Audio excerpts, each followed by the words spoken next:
second, Jen. I was going to say something. I was going to thank Spencer for ringing the bell and then explain that I had Spencer here. He stayed for both Christmas Eve services and helped me run visuals in the last one. And when we sang, "O Come All Ye Faithful," and it got to the Latin, and "Oh, let's come and bow down to him," and it was patriarchal and all that. Didn't feel comfortable like trying to explain that to an 8-year-old. And so this version of "O Come All You Neighbors" is one that I can explain to Spencer. And I think you'll like it better. So if you're able, stand and sing with me, "O Come All You Neighbors."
We recognize that CVUUS gathers on land seized from the Western Abenaki people by European colonizers. We respect the Abenaki's spiritual relationship to the land and waters of the Champlain Valley. We are committed to building a peaceful and more just relationship with them and to promoting knowledge about their history and culture. Good morning. Good morning. Here we are. Thank you. Happy New Year to you, Francois. We are glad you have chosen to be here this morning on this, the last day of the year, such a fraught year, 2025.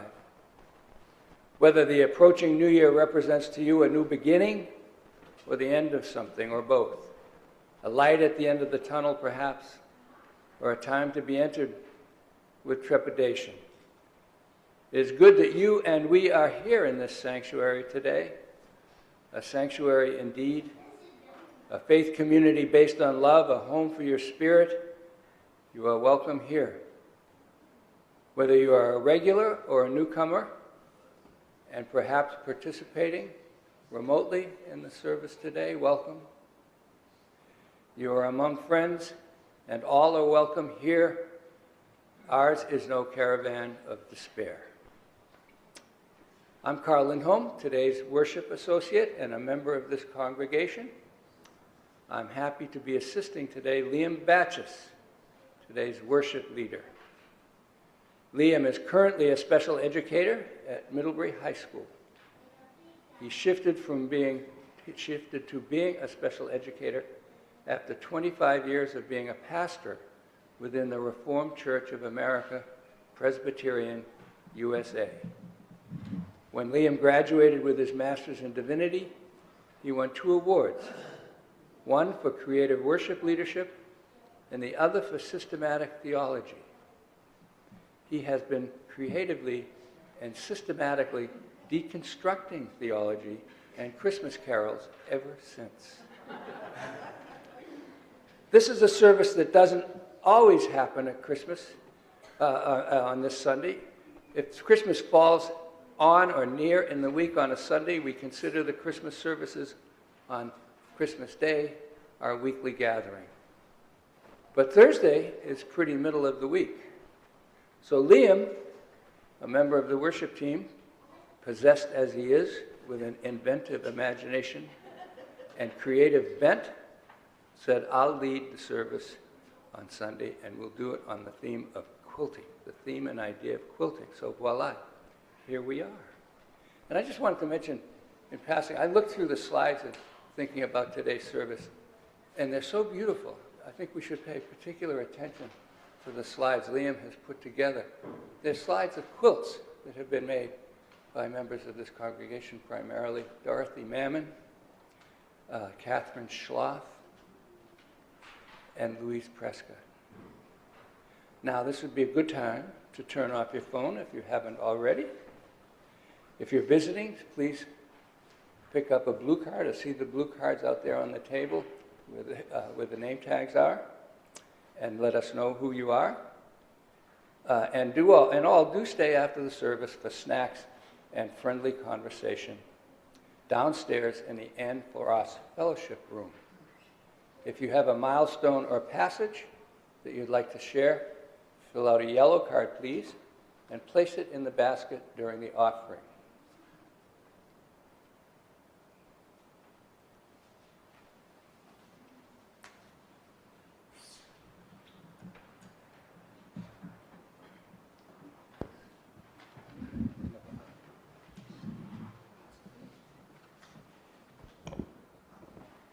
As we light our chalice, I would invite you to read along with the chalice lighting with me. Unitarian Universalists first lit a chalice after the damage of World War II to welcome a spirit of peace and reconciliation. We light this chalice after a difficult year and welcome each other into a season of determined peace and courageous love.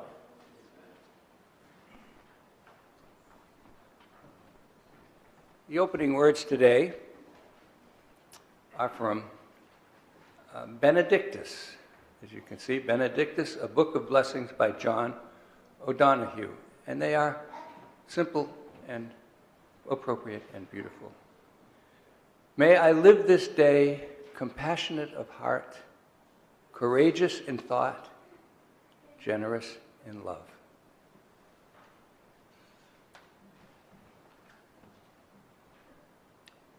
Stand if you are able and sing with me, Better Angels We Have Heard.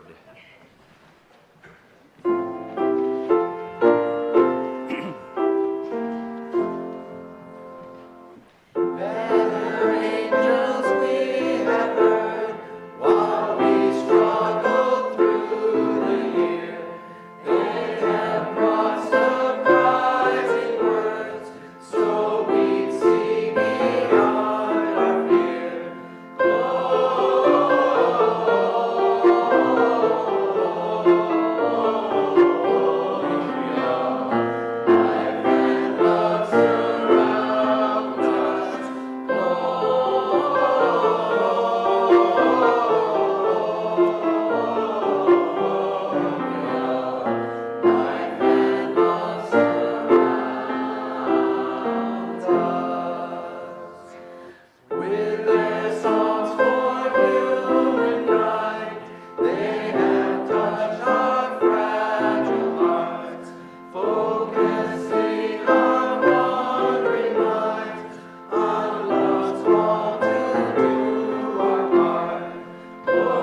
So if we have some young people with us, we have some space down here, and I can show you this crazy quilt that my Aunt Net made.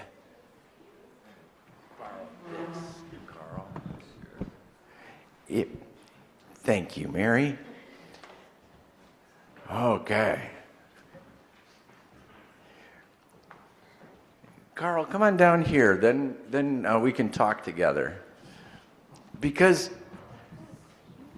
you can sit right in here. I'm going to just move a couple of chairs, just because everybody wants a seat. That's good. There's one. One more. There you go, Kathryn. Got everybody? Okay. So Carl and I are going to be talking about quilting. I can barely sew on a button. Have you ever quilted anything? Well, mostly Liam was going to be talking about quilting for the Time for All Ages. Where are you going, Carl? Well, where am I going with this? But I did bring something. I'm not a quilter. There were not quilters I'll get there.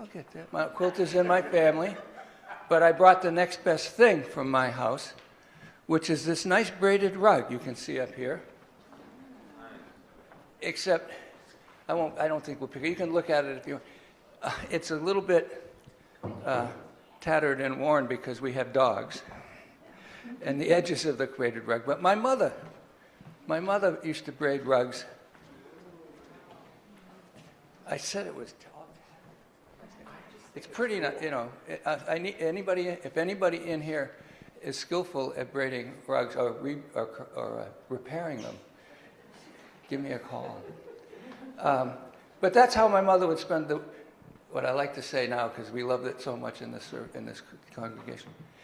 In the bleak midwinter, long ago, my mother would sit in front of the TV or on the couch in the living room and braid rugs for everybody. And so that's what I brought. I do feel, I'm going to get it fixed. You watch. Wow. I don't have any rugs that I know that the person who made them, and your mom made rugs. See, my aunt, she made these crazy quilts. There's another one, and she would take whatever scraps were around her, and she worked in a thrift shop, and if it didn't sell, she would put it into her crazy quilts.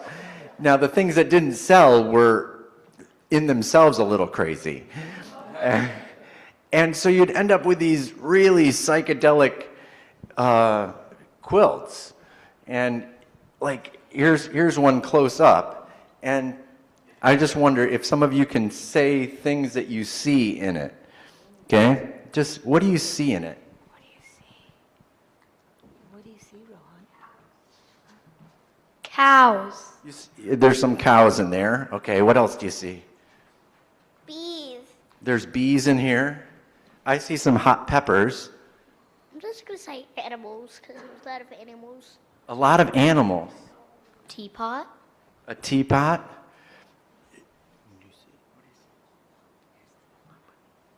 Bunny. A bunny rabbit. What else do you see? Chili peppers. Yeah, chili peppers. Just a little bit of everything. Let me ask you, what did your mom put into these braided rugs? Well, as I mentioned, my mom was a sewer. I remember she had this old, some of you may remember this old Singer sewing machine that you ran with a little pedal on the floor. A little pedal on the floor. And so she sewed everything. And she often had to sew in the winter because we had one really bad dog. We had a really bad dog, and his name was O'Brien, Obie we called him. And that was the day, believe it or not, some of you remember this, we didn't put dogs on leashes in those days. We didn't put them on the house on a chain. They ran loose. It was hard. I almost said till they get hit by a car, but that was awfully sad if you were a kid. But anyway, so they would follow me to school. My dog, Obie, would follow me to school, and he would play with the elementary school children, which involved stealing their hats off their heads and their mittens. And so my mother spent all winter long sewing mittens and hats and giving them back to the kids, whose hats the dog stole. So what I see in this rug are bits of fabrics. She made everything. And so I see my dad's neckties in this. I see scraps from those mittens and hats. So any piece of cloth that was around the house got woven or braided into this rug. So I can't identify specific things. Oh, there's one of my dad's neckties. But anyway, so that's what he did. That's what she did with all these scraps of fabric. Wow. I was thinking that quilting with scraps of fabric is a little bit like building your faith or the things that you believe. You take the stuff that's around you in your culture or that your families have, and you like stitch it together or weave it together into something that makes sense. Or didn't make sense. My aunt's quilts didn't make sense at first, but as she kept going, if you can go forward, you can see that she did start to try to find a pattern to things. That's the one that I have here. Go ahead, a few ahead. There's some close, you can see chickens right next to the newspaper and the chili peppers. And there's the cows and the dogs, and maybe one of them is Obi. And then she started to do patterns. She started to think about, what did I want to put into this blanket? And how did I want it to fit together? And I'm wondering, as our faith matures, do we come to that point in which, like, okay, I got this scrap from my dad, I got this scrap from my mom, I got this scrap from here, I got this scrap from over here. Wait a minute. What do I believe? What makes sense to me? What pattern do I want for my quilt? That's what I'm thinking. But what values did your mom braid into these rugs? I hear she used all of her scraps. She made amends. What else would you say? Well, to be honest, my mom was a Yankee from Maine, but she was very practical, as you can tell from all of the sewing that she did during the winter and the braiding of the rugs. But she was also whimsical. So mostly what I see in this, I don't see anything terribly whimsical in the pattern and braided rug, but mostly this reminds me of the sort of practicality that Mainers and other Yankees have, and the idea that you made, you did, what's the expression that,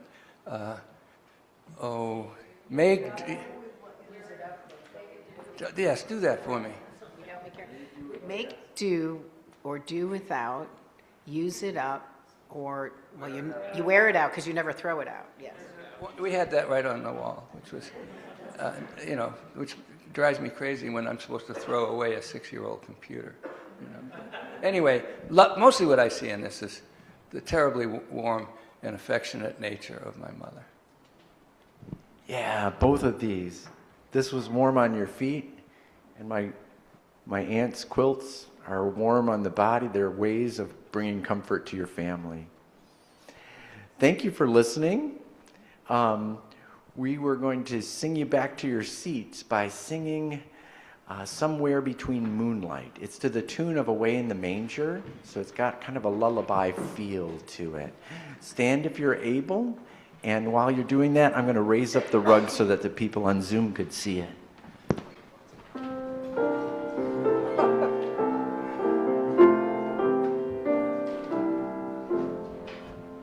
Somewhere between moonlight and the bright morning star, we rest in the darkness and know that we are born of the sacred and connected to earth, sleeping in manger since the day of our birth.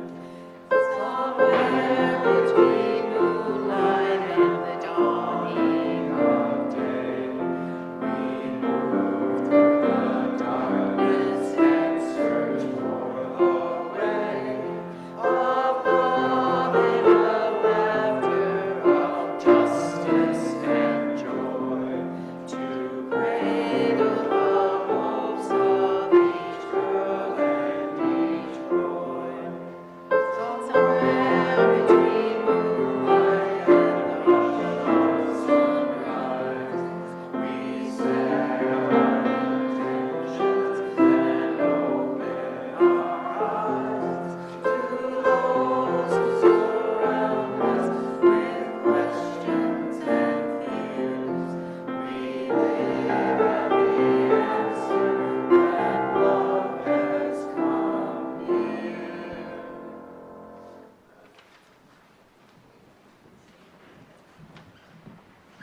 There are many pathways to connection here at CVUUS, activities and events in addition to Sunday services that bring us together as a community.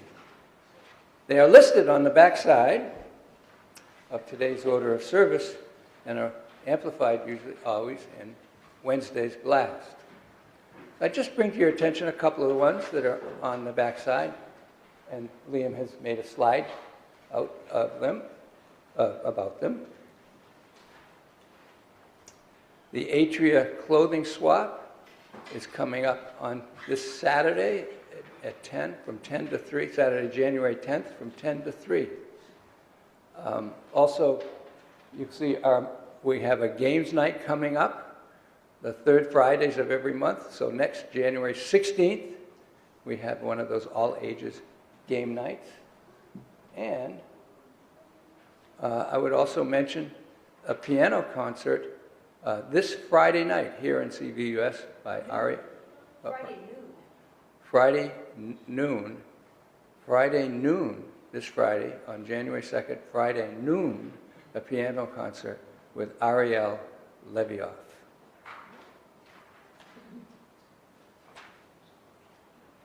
So let's move on to the offering. Each week we take an offering, and we'll do that now. This week's especially this month, also, we have giving half of our donation to the Minister's Discretionary Fund. And this fund is a vital safety net for members, friends, and neighbors from the wider community. Whether keeping a family in their home, assisting with medical, legal, transportation costs, this fund transforms our shared resources into direct care and action for individuals facing emergencies and life's sudden hardships. Please be as generous as you can.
I have two yellow cards to read, cards that are milestones and passages.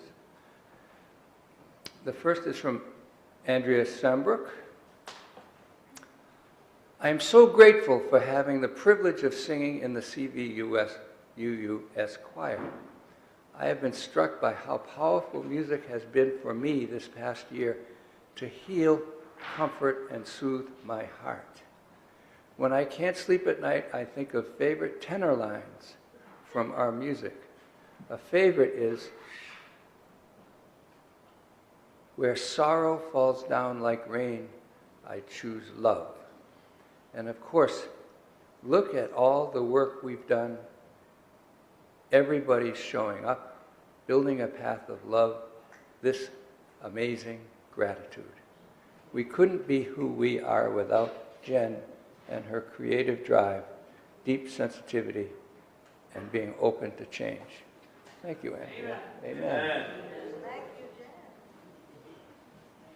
And from Jake Loven. Tomorrow is going to be officially 1 year since I started attending CVUUS. I would like to share my appreciation for all my current and future friends here. Thank you also to the Caring Network for all the cards that have been sent my way during the many hardships I faced this year. Those cards helped me to feel less alone in dark times. Thank you all for showing me that there's still good in this world. Amen. I'll also put Liam on the spot here and thank him for being the reason I started attending CVUUS, my first service being his Christmas one, where he changed the lyrics to classical Christmas carols. Thank you to everyone for being my light at the end of the tunnel. Love you all. Thank you, Jake. Liam has a meditation for us.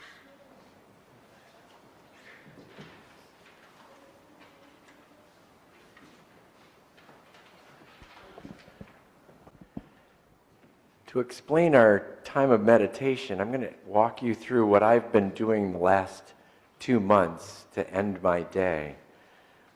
I've been trying to define my faith not in a denominational way, but in a pluralistic way. What I mean is I'm not going to try to define myself as a recovering Catholic or a liberal Jew or a former Baptist or a novice Buddhist or a vegetarian atheist. I'm going to define myself in a way that reflects jet pig values and in a way that is as open to other people's expression of faith as possible, so that how I define myself will leave room for you to explain yourself. This year has been an amazing year for me in terms of faith development. I've overheard conversations about reflexology. I've heard Rich Wolfson talking about the universe contemplating itself. I have Eloise, one of my neighbors, enriching my understanding of the Abenaki. We had Christina walking us through the divinity of the Hindu faith. And we had the Long family having a beautiful solstice celebration from a pagan perspective. And there's been so many rich expressions of faith that I wonder, how can we all define faith in a way that doesn't exclude others, but invites others in?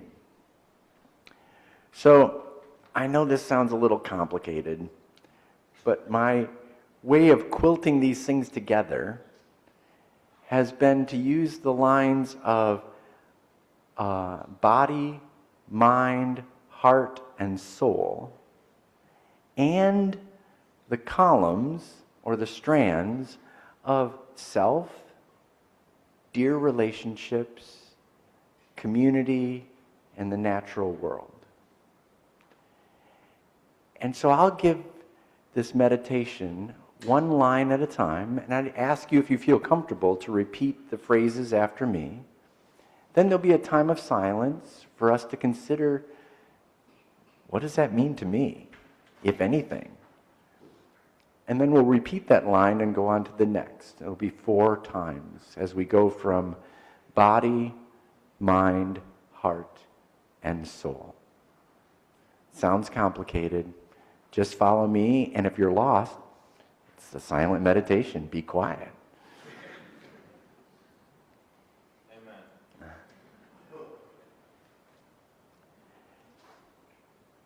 Love the body. Walk in healthy balance. Connect through caring touch. Share in food and shelter. Tend to the wild garden of earth.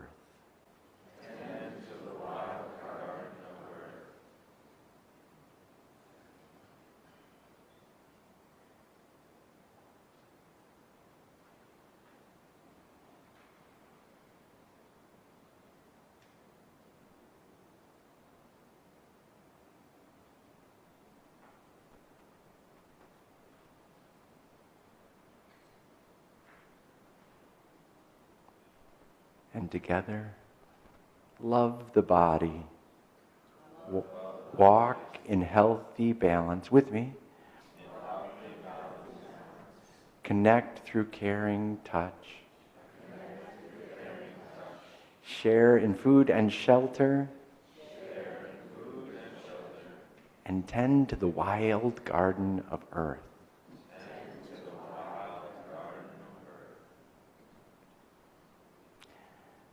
Love the mind.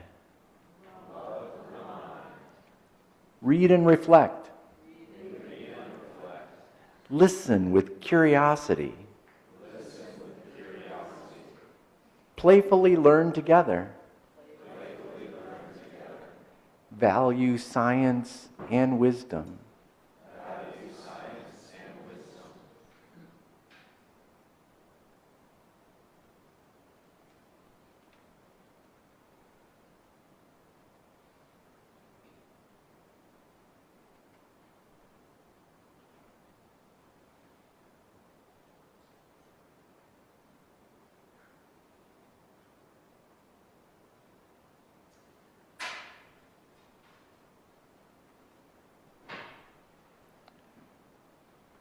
And read that line with me in unison.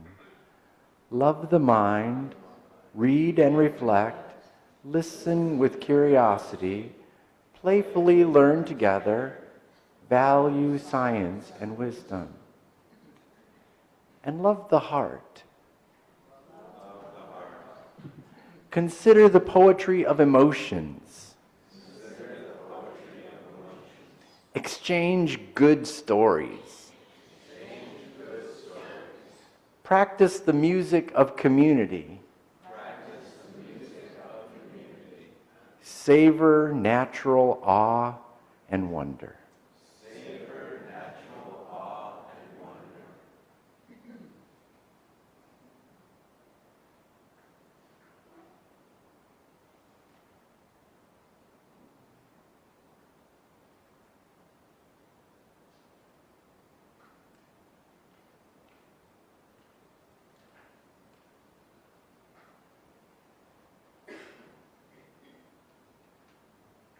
Together, love the heart, consider the poetry of emotions, exchange good stories, practice the music of community, savor natural awe and wonder, and love the soul. Meditate into peace. Live out of love. Build beloved community. And grow in awareness of the oneness of everything. Grow in awareness of the oneness of everything.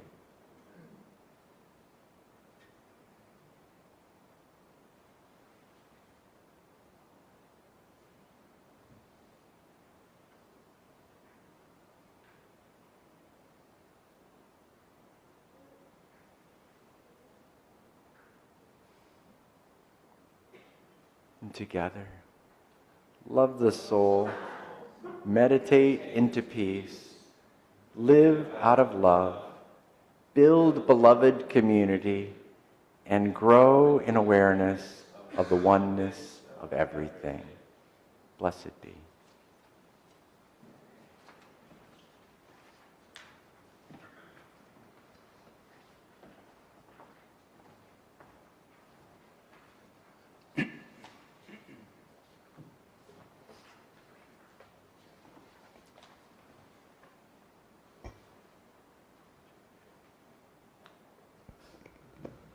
The reading is from a letter from our better angels by Sean Parker Dennison.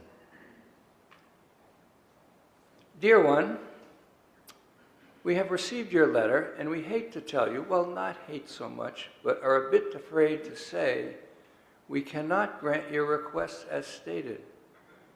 We can only remind you of familiar things. First, faith. Faith in yourself and trust in others. We know it can be terrifying to be vulnerable, but only when you share your softest side will we be able to break through. Next, hope. Hope is not an empty fairy tale. It is the true story of all times. All times human beings like you have found a way to create the future, though you didn't know how. And of course, love. Love demands you cherish all people, not just yourself and safety. Love that is not satisfied until every argument ends abruptly when one child says, "That hurts." There is so much to learn and relearn. The world teaches you to be hard, to negotiate and defend, to avoid giving too much and to the wrong people. There are no wrong people. You also are not wrong, and when you encounter the poor, the broken, the unhoused, and unwelcome, you are looking, if you pay attention, at us, calling to you, calling you to answer your own prayers. If you want to change the world, first, be sure you are changing yourself. Be tender, be kind, be at peace. Be all things you wish for. Be your own better self. It isn't without cost, but it will be free.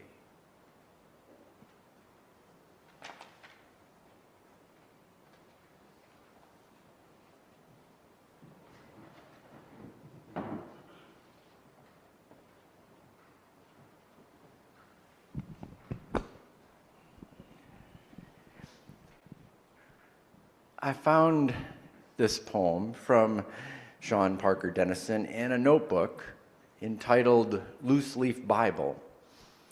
It had a collection of poems, essays, newspaper clippings, and some quotations. And it was something that my husband, Mike, put together, his Loose Leaf Bible.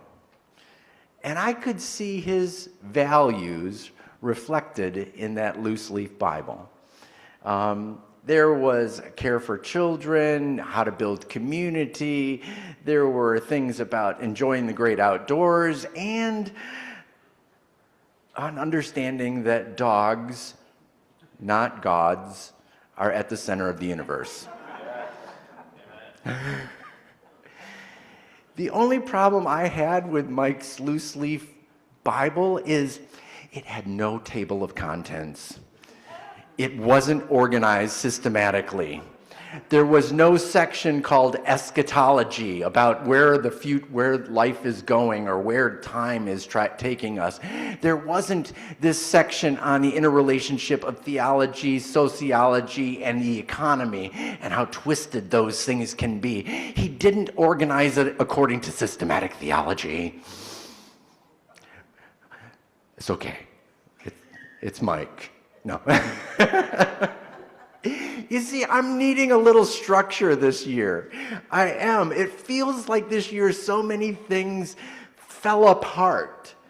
I was a teacher at Ripton Elementary School, one of the healthiest learning environments I've ever been part of, and it fell apart. And then they put me in the high school, which is great, but I can't, it's too complicated for me.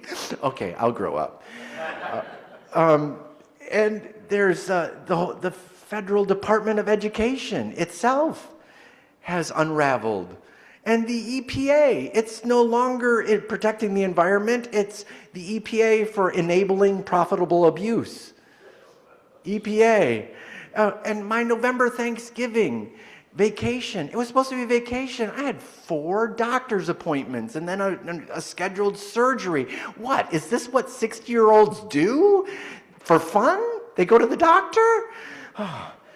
And then finally, my own personal space to get my act together and to do some writing. It's become Legoland meets monster trucks, which is fun. It's distracting. So I needed some structure. I needed something. And so I've been working on that statement of faith and organizing my own sense of faith. It's kind of like putting tabs on Mike's loose leaf Bible and just organizing it under different headings. And I organized it according to the summary of the law. When Jesus was asked to summarize the complexity of the Torah, and he said, love God with all your heart, soul, mind, and strength, and then love your neighbor as you love yourself. Now, what he said wasn't necessarily that original. It resonated with other priests who were teaching. There were other writers who taught that. It was part of the books of Moses. It resonated with Islam. It's reflected in many different traditions. He was using a summary of the law that could resonate with other faiths. And so I'm borrowing that as the structure for me putting together a pluralistic understanding of my Universalist faith. I'm going to try to water ski through these points because I'm interested in adjusting this and going and growing forward. You have a little colored card. If you want to take notes and jot me some ideas, that's great. If you want to jot yourself ideas and say, no, I love what my own thinking, I'm taking it home. Sorry, Liam. That's fine. If you want to pass off your comments like, hey, we're UUs, we don't use structure. I want everything to be a loose leaf notebook. You can take Mike's side. That's all right. First, love the body and walk in healthy balance. I used to sign my emails a couple years ago, walk in healthy balance. It's just not as easy as putting it on the end of an email to walk in balance in a way that's good for the earth and good for yourself. All religions do talk about how to take care of your body or your body in relationship to the faith. That whether there's kosher laws or yoga practices or the chakras, and energy fields, deep breathing, mindful eating, so many ways that faith and taking care of our physical self can meet. I really want to walk in balance because it's been hard. I keep stumbling forward and having to regain my balance. And you can tell when I'm out of balance by my expanding waistline that comes from stress eating, when I walk my way to the refrigerator far too frequently. So I'm seeing my exercise, my diet, my meditation practices, all of those as part of my spiritual practice to take care of this body, which is a sacred gift. Christmas story reminds us of the incarnation, which is that the sacred lives within us. Of course, I do want to take care of my body so that my husband sees me as sexy and attractive too. But that's a good thing too. I'm moving on to the second one, the caring touch. The caring touch being part of our spirituality. But caring touch is not just about your sexuality. There are so many ways that we touch each other in ways that are caring. And they can be formalized in religion, like a Christian baptism, or passing a peace pipe around a Native American circle. It may be the Apostle Paul saying, greet each other with a kiss of peace, which we don't do so often. I think it was COVID that took that out.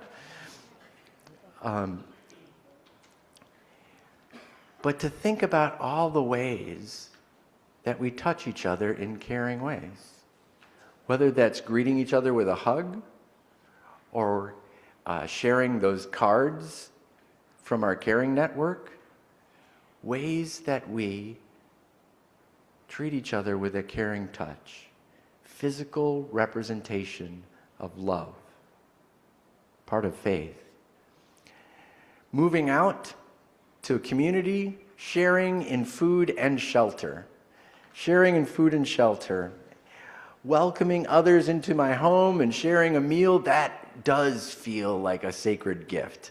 That creates memories. And we formalize that in faith, the Christian Eucharist, which means Thanksgiving, and sharing bread and wine. And we've formalized our social hour, and instead of bread and wine, we share cake and cookies.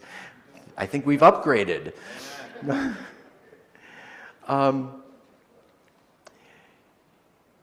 But how extensively do we share food and shelter? Ram Dass, a Buddhist guru, said in 1979 in addressing caring for the hungry, said if we quiet our minds and open our hearts, we will understand that we are all one, and out of that, we will share.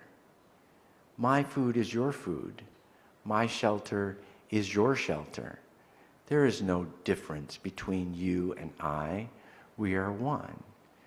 To quiet the mind and open the heart and then respond is how we address world hunger or those without shelter. Yes, that comes with a risk. And when we get scared about the risk, quiet our minds, open our hearts, and start again.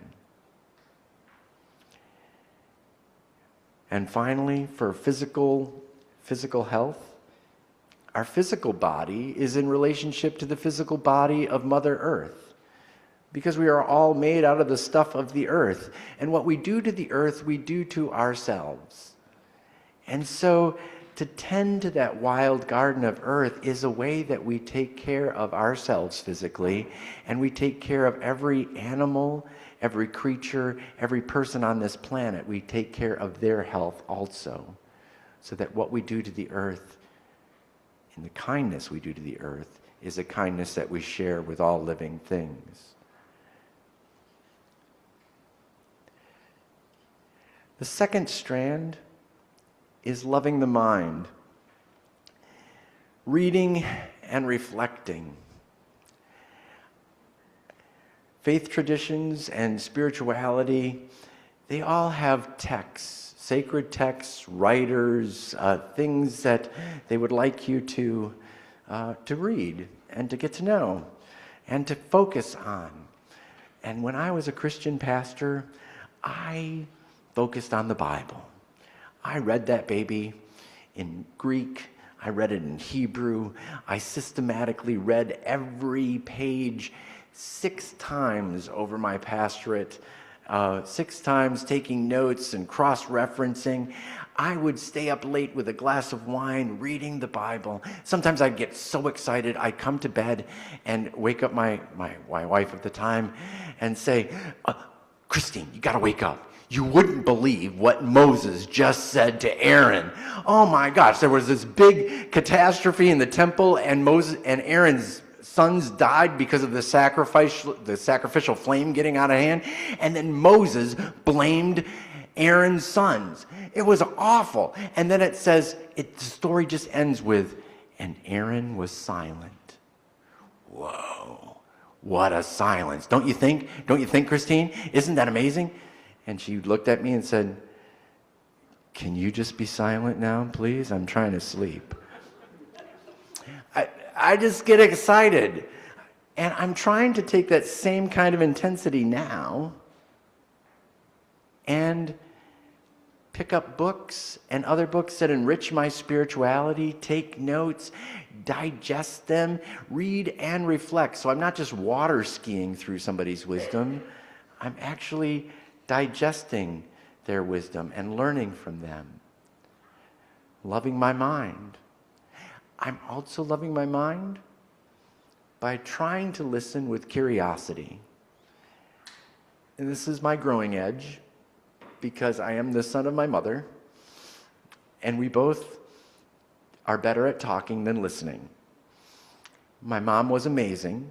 You could visit her for 45 minutes, and you could probably say 4 or 5 words in those 45 minutes. And she would give you a string of stories about who's got cancer. She would give you stories about letters she received in the mail, about the disappointment she felt about the pastors of her home church and how she hoped that I would be different than that. And she would go on, and at the end you'd say, okay, gotta be going, Mom, see you. I'm trying not to. The best coffee times downstairs are when I shut off my mother's habits of talking too much, and I listen with curiosity to someone downstairs, and they tell me a story that helps me learn something and learn something new. Learning is also about being playful. Okay, if you don't think that this service is playful, wait till the postlude. I think laughter actually opens up your mind.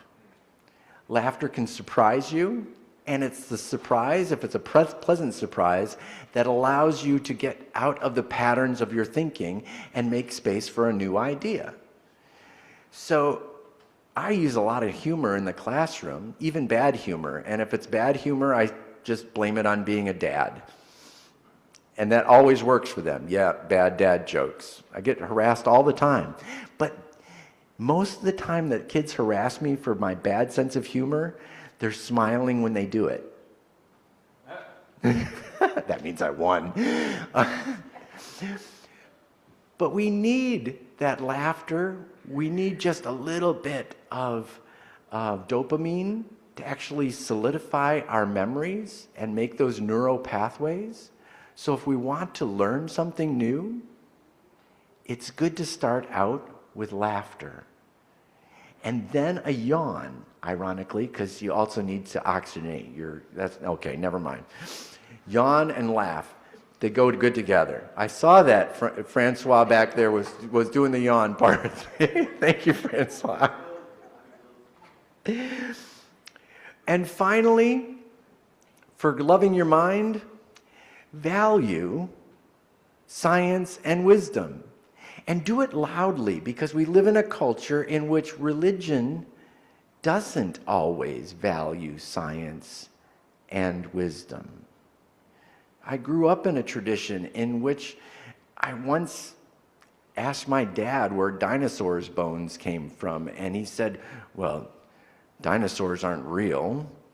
Those bones were just placed in the earth to test our faith, because God didn't create the dinosaurs. And so, the planet is millions of years old. No, it's just 6,000 years old. He was a nice guy. He just took the cultural scraps that were in his environment to put together his faith. And his cultural scraps said, don't value science. Don't trust it. It's trying to seduce you away from the truth. It's been happening since Galileo said that the earth was not at the center of the universe, and we had to argue about that, or evolution, or that gender and sexual orientation are only come in binary terms. Those things of religion, they need to meet the wisdom of science. So value science and wisdom, and do it loudly, proudly. Now let's shift to the heart and consider the emotions of poetry. When you consider your own emotions, your anger or your frustration, think of it as your heart reading you a poem. Or listen to poetry and listen to other emotions and know they have something beautiful to say to you, even anger. But they don't have to be the end of the story. Consider the emotions of poetry. Mike and I try to read a poem a day, either at the end of the day or the beginning of the day. And we have this assortment of poets. It started with Mary Oliver, and now we're into Michael Sims and others, and we get some really bizarre things. And we look at each other and go, I wouldn't have said it that way. But we get a chance to think about the emotions of our heart. Also, for your heart, exchange good stories. And know the difference between a good story and a bad story. Good story, the word can actually mean gospel. Sharing a good story is like delivering the Gospels.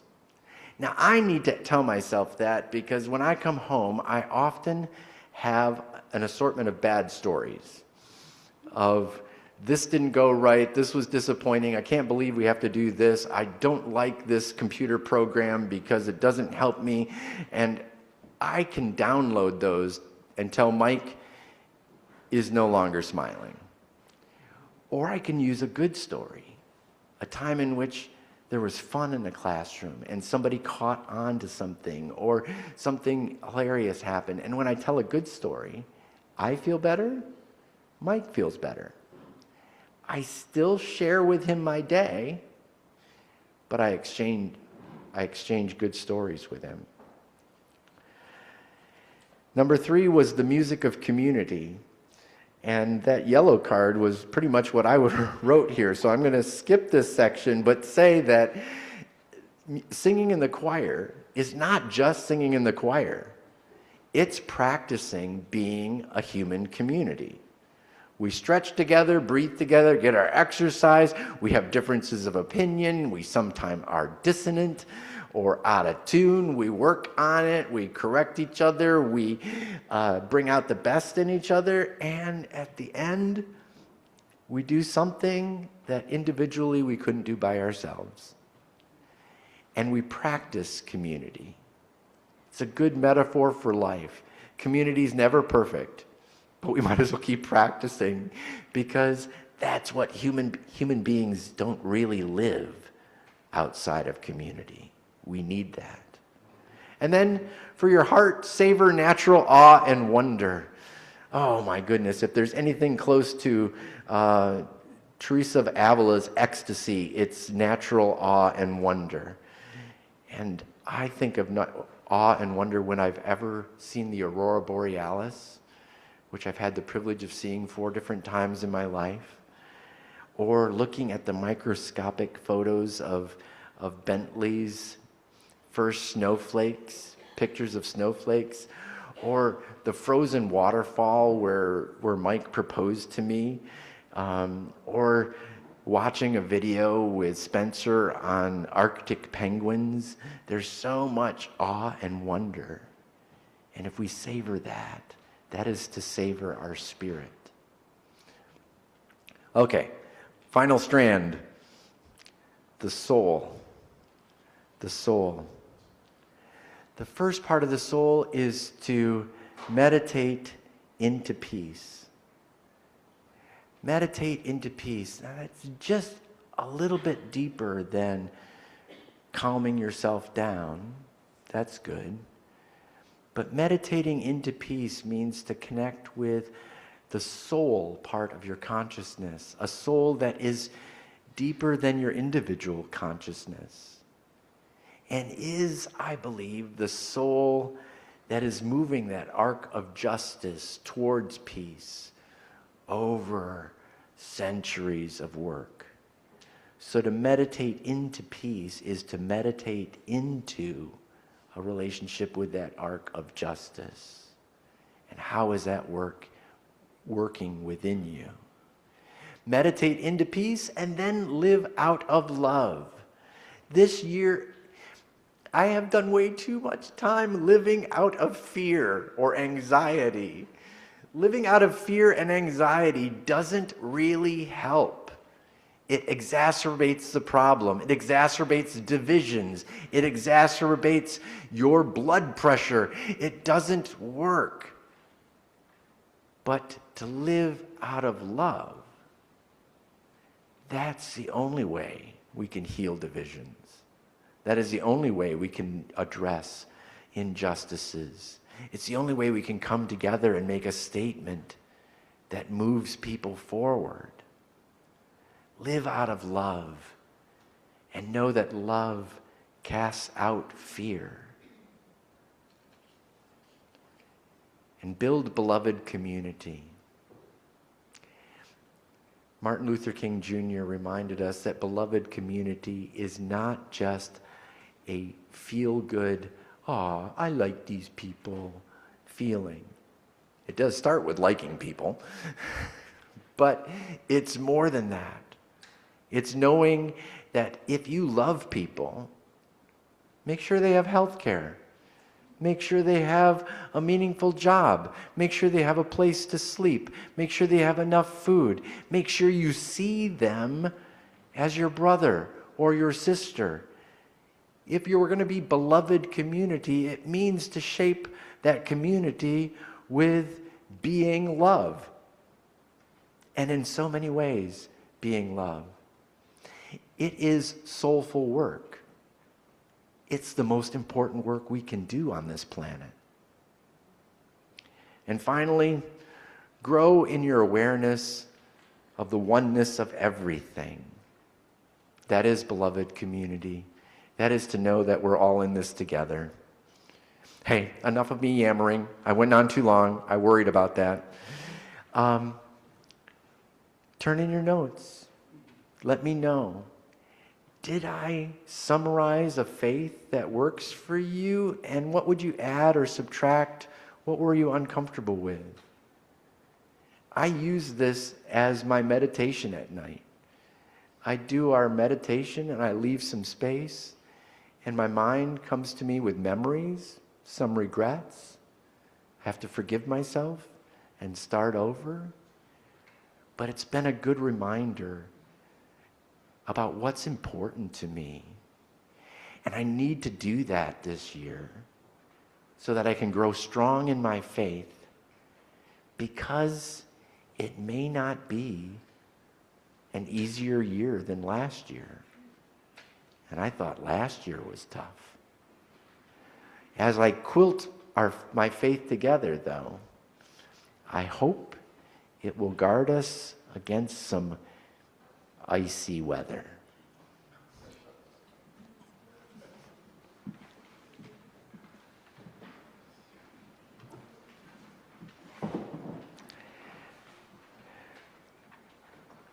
Our last carol is "These Three Things All Orient Me." And I'd invite you to stand if you are able.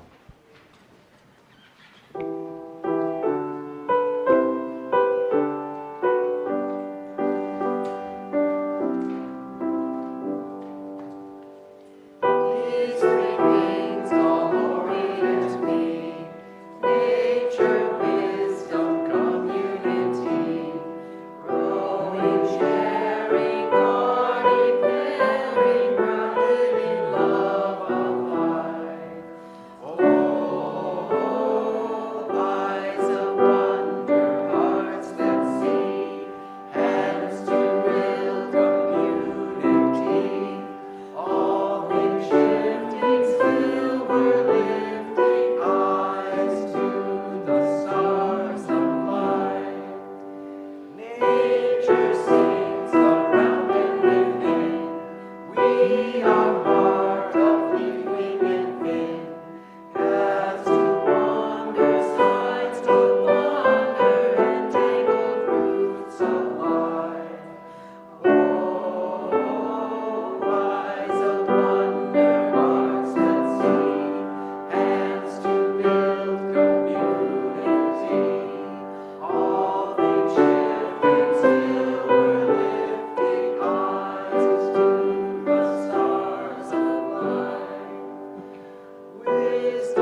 The closing words.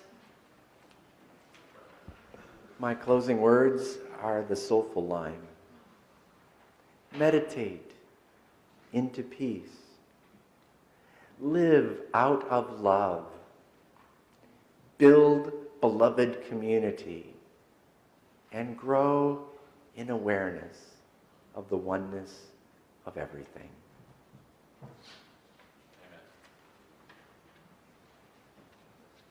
We extinguish this flame, remembering always to keep love at the center.